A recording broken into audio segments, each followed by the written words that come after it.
gold umangat because of this. Para lang may backstory. Siyempre nagsagutan yung dalawang bansa. Dahil sa sagutan na to, basically yung mga investor, karamdam sila ng fear. Like kung ngayon ka mag-trade ng gold, you are already too late.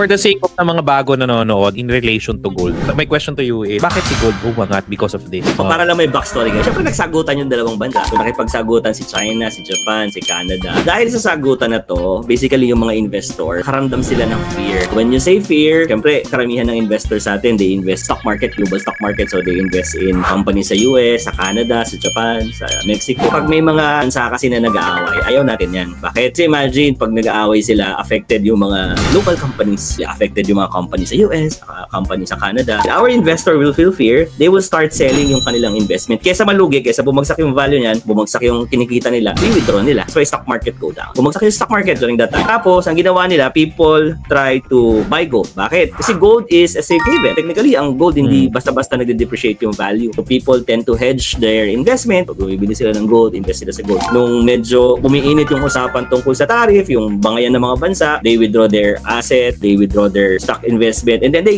try to buy or at least mag-imbak ng gold. That's why yung gold, grabe yung search niya. Hindi ko to sinasabi dahil dapat nag-trade tayo ng gold. Dahil kung ngayon ka mag-trade ng gold, you are already too late. Hindi natin siya pwedeng habulin. Too late na siya, nakalipad na, and na-price in sa mga trader. Ang term natin dyan, na-price in na yung tariff.